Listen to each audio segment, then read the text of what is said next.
ముందు రవి, అందరు ఇక్కడికి వచ్చిన అందరకు నేను పొద్దునే ఇవాళే చెప్పడం జరిగిందంటే మేము కంటిన్యూస్గా లాస్ట్ షెడ్యూల్లో ఉన్నాము.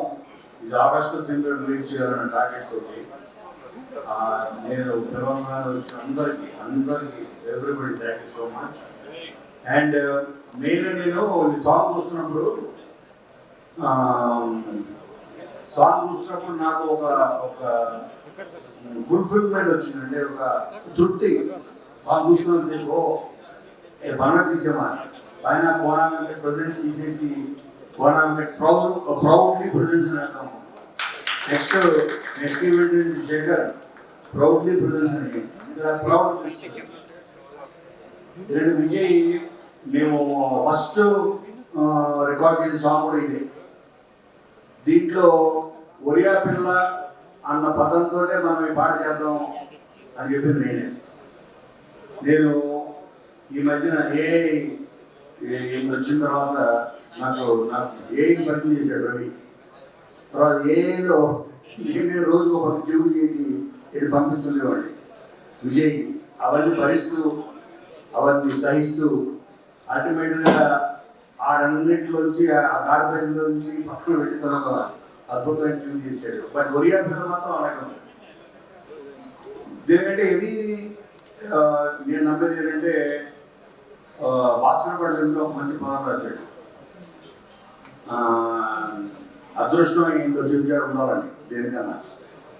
సో దీంట్లో ఒక చెంచాడు కాదు బకెట్గా ఉన్న అదృష్టం అని నేను ఫీల్ అవుతున్నాను. అలాగే ఎందుకంటే ఇందులో ఒకసారి పెద్ద సార్కాస్ట్ మన లిస్ట్ చెప్తే దాన్ని ఈవెంట్ చేసుకోవాలి వాళ్ళని పరిచయం చేయడానికి. అంతమంది రాధిక గారి దగ్గర నుంచి అది ఎంతోమంది. మాకు సత్య అయితే అసలు త్రూఅవుట్ ఆల్మోస్ట్ 25-30 days చేశాడు సత్య. ఎంతోమంది యాక్టర్స్.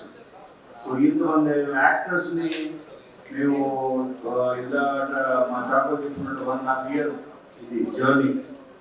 సో ఈ జర్నీకి ఫస్ట్ బిగినింగ్ టేక్ ఆఫ్కి కారణం నెంబర్ 1 మా జానకి.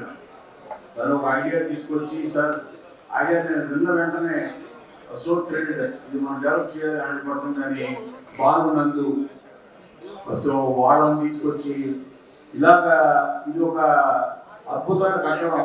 ఒక ఎలా కడతాం అలాగా ఇటుగా బ్రిక్ బై బ్రిక్ పెంచుకుంటూ మంచి టెక్నీషియన్స్ని మంచి అందరినీ పోగు చేసుకుంటూ ఇది February 2025లో స్టార్ట్ చేసాం. అండ్ నేను అన్నది ఏంటంటే ప్రతి జనరేషన్కి అంటే ఎవ్రీ 10-15 yearsకి ఒక ఆల్రౌండర్ కొడుతుంటాడు. ఈ జనరేషన్కి ఆల్రౌండర్ సర్వీస్ 100%. అంటే నా ఉద్దేశం ఆల్రౌండర్ ఏంటంటే అన్ని వర్గాల ప్రేక్షకులు ఆల్ ఏజ్ గ్రూప్స్ చూడడానికి ఇష్టపడే ఒక positive person, positive actor. Okay. So నేను అందుకే మా కృష్ణ ఉండి నుండి సార్ మన చీఫ్ గెస్ట్ ఎవరు అంటే నేను చెప్పా ఇండస్ట్రీలో ఏ ఫంక్షన్ జరిగినా మేము చీఫ్ గెస్ట్ శ్రీ విష్ణు పిలుస్తుంటాం. Shri Vishnu function chief guest బాబు తను ఏ మాట్లాడినా వైరల్ అవుతుంది. తనే చీఫ్ గెస్ట్. సో మేము ఒక చీఫ్ గెస్ట్ హీరోగా పెట్టి సినిమా తీసాం. సో చాలా ఒకటి మాకు కలిసి వచ్చింది. మనకు ఎవ్వరు కలదు.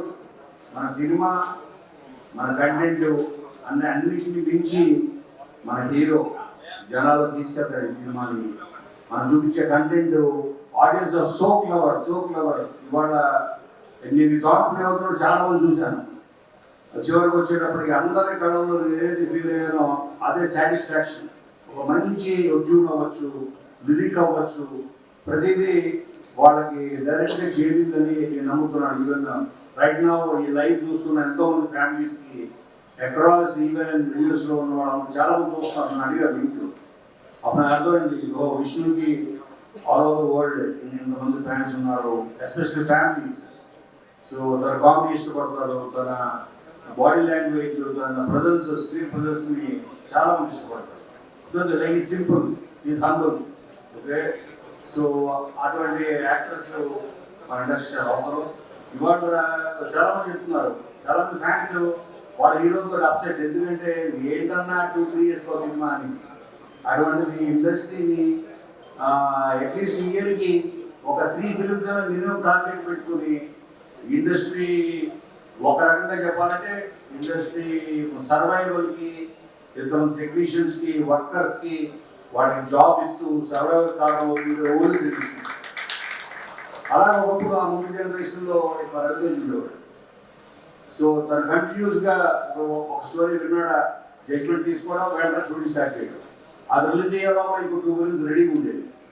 అలాగా ఇప్పుడు మన ప్రజెంట్ జనరేషన్కి ఈ తెలుగు ఇండస్ట్రీకి 100% శ్రీ విష్ణు అన్నవాడు ఒక వరం, 100%.